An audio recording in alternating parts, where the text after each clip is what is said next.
Ce qui est important, c'est d'avoir aujourd'hui des membres des Bad Goons et de savoir la genèse de tout ça. Ah, mais la genèse, on la connaît. C'est parti de Lisbonne, d'une altercation entre Marcelo et les supporters après le match. Est-ce que ça justifie ce qui se passe maintenant?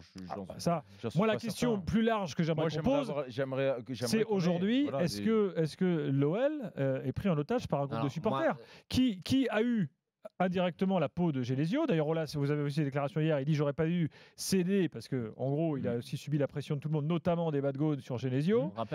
Aujourd'hui, si Marcelo s'en va, ça veut dire que les Bad Goons ont gagné. Si derrière Depay s'en va, ça veut dire aussi que les Bad Goons ont gagné. Donc ça pose quand même une question. Alors, il y a des clubs en Italie, en Amérique du Sud, tu connais ça, Jonathan, très bien, où les supporters lèvent le doigt en disant lui il dégage et les dirigeants font.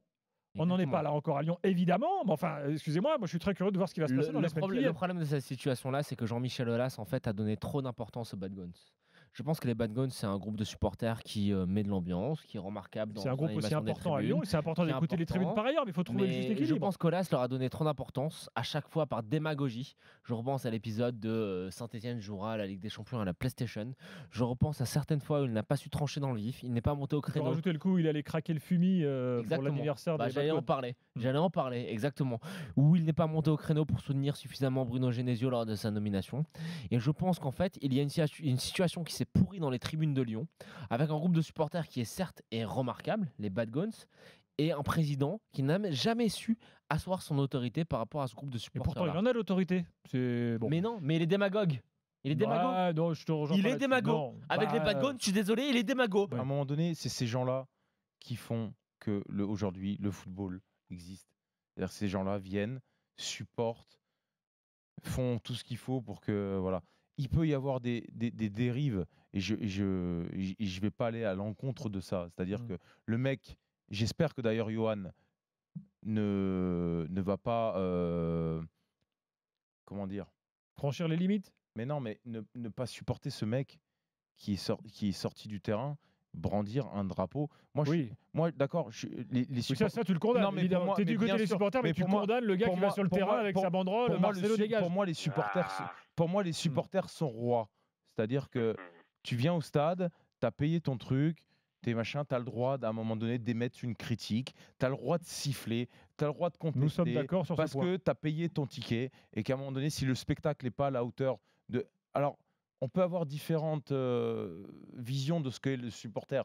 Le supporter qui avale toutes les couleuvres. Ça me fait plaisir que tu dis ça parce que d'habitude, les anciens pros sont plus sur une ligne à dire les supporters sont là pour applaudir et puis ils ferment leur bouche. Je comprends totalement. Voilà. Je comprends totalement. Tu peux avoir le supporter qui avale les couleuvres et qui dit bah, mon club, c'est mon club. Quoi qu'il en soit, si ça se passe mal, je le supporterai jusqu'au bout. Je respecte ces gens-là. Principalement. Mais je peux aussi respecter les gens qui, à un moment donné, payent leur place et disent voilà, le spectacle, il n'est pas à la hauteur de ce que nous, on estime. On est là tout le temps, on supporte le club tout le temps, on fait les déplacements tout le temps. Non, mais et sur Marcelo, je peux suivre Johan sur le fait que on peut critiquer Marcelo, on peut contester le fait que c'est un joueur qui n'est pas au niveau de ce qu'on pouvait attendre de lui.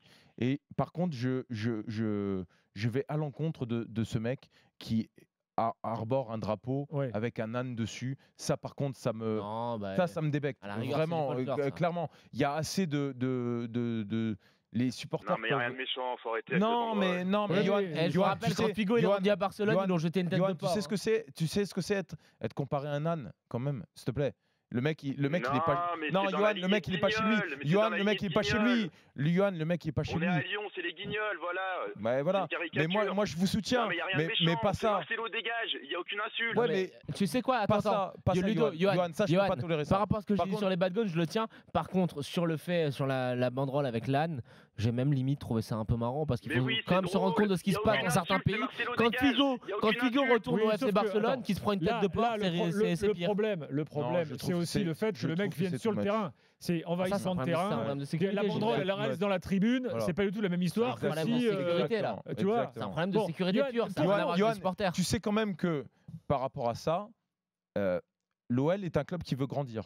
On est d'accord avec ça. On est d'accord avec ça. C'est-à-dire qu'aujourd'hui, tu as un capitaine qui s'est positionné, qui était et je pense pas que c'était du cinéma. un mec qui était les larmes aux yeux, qui est le meilleur joueur de votre équipe aujourd'hui. On peut se le dire. C'est le meilleur, de loin. On peut se le dire quand même.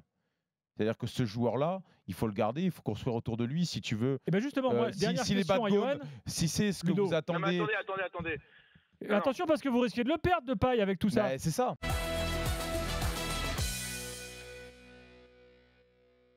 Renato Sanchez depuis 4-5 matchs. Ouais, bien sûr. Et on l'avait dit, je l'avais dit, moi, enfin, j'avais une confiance vraiment. Bon, je dirais pas total, mais j'avais une vraie confiance en ce garçon. Il était clair qu'il avait des capacités qui avaient été vues notamment au Bayern de Munich, mais encore avant.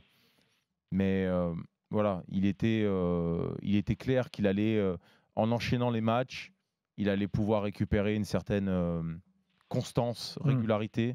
Et il avait vraiment besoin de ça, d'enchaîner les matchs, parce que mine de rien, quand tu joues une fois sur 2, une fois sur 3, moi je l'ai connu, c'est très difficile de pouvoir être à son meilleur niveau. Là, il enchaîne. Voilà, ça fait 4 matchs qui nous montrent que c'est... Et encore, c'est pas son poste. Côté droit, c'est même pas son poste. Mais il a une telle capacité de... Le rapport poids-puissance est exceptionnel. Il marque à gauche en plus, là. Hein. Il est sur le côté gauche. Mais moi, ce que je trouve formidable, et c'est ce qu'on n'a pas beaucoup dans le championnat de France, c'est un perceur de ligne. Il te traverse les lignes. En première mi-temps, il l'a fait. Et c'est tellement agréable, des joueurs comme ça qui ne sont pas dans la latéralité, mais vraiment à jouer le 1 contre 1, à provoquer. Il casse des lignes constamment. Et ça, c'est... Par la passe ou par la course. Voilà, absolument. Et moi, je paye pour voir des joueurs comme ça. Quoi. Ce qu'il a fait à la fin sur Souquet, c'est, je veux dire, à manière de ballon comme ça, ça se regarde, ça se déguste. On essaye de faire ça le dimanche, on est ridicule, mais voilà, c'est du plaisir, que du plaisir. Alors, j'ai retrouvé les stats. Guy, on est qu'aux prémices. J'ai retrouvé les stats du match de Brest. Gilbert est très mauvaise langue. Parce que là, Ludo, il est en train de nous expliquer que Renato Sanchez, c'est... Je vous le dis, on est qu'aux prémices. Ce joueur va être le leader de cette équipe. Je l'ai vu. Ah ouais, mais tu nous fais. Là, non, je te parle, on dirait que tu nous parles d'un mec qui va être dans le top 10 mondial. Là. Non. Peut-être pas, mais je pense que ça sera le leader de l'équipe du LOSC. Je le vois parler aux joueurs, je le vois depuis un certain temps. Notamment, à un moment donné, on l'a vu avec Osimhen. Moi, je demande à voir quand même. Avec Osimhen, qui est le meilleur buteur. Et quand même, il y a un peu de respect pour le meilleur buteur. Je l'ai vu lui parler. Notamment sur ce match de Ligue des Champions où Osimhen, il est à droite, il met des centres au cordeau, où Osimhen 3 fois et pas à l'endroit où il doit être à ce niveau-là. Et lui, il vient, il lui parle sans s'énerver, il lui explique, voilà, tu dois être... Voilà, à ce niveau-là, tu dois être... On parle de 2 joueurs très jeunes. Là. Non, mais Gilbert, Gilbert très jeune. J'ai retrouvé mes stats. À Lille, c'est pas... voilà, c'est pas...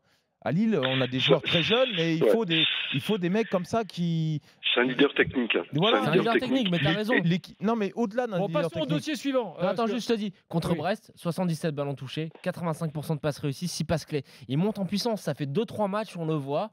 6 passes clés, ça veut dire quoi, 6 passes clés? C'est des passes qui créent des occasions de but. Ah bon? C'est important. Non, mais ça me fait toujours rire sur le truc. C'est comme le concept de passe décisive, ça n'a aucun sens. Mais bon, ces centres sont vraiment très intéressants. Moi, je suis pas là forcément pour aller contre ce que vous dites sur Renato Sanchez. Je vois aussi qu'il fait quelques bons matchs. Mais enfin, moi, j'attends encore de voir sur la durée pour confirmer. Voilà. Ce qu'on dit, c'est que ça fait 3-4 matchs.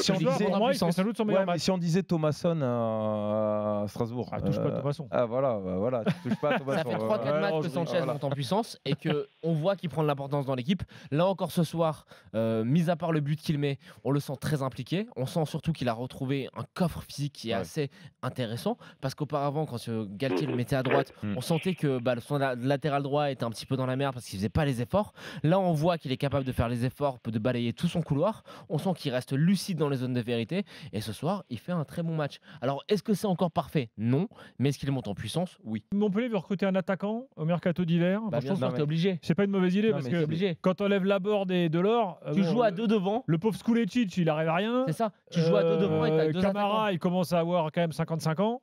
Donc, j'exagère un peu. T'as besoin d'un 3e attaquant. Ça n'enlève rien aux qualités. Moi, j'aime beaucoup ce que fait Montpellier depuis le début de saison.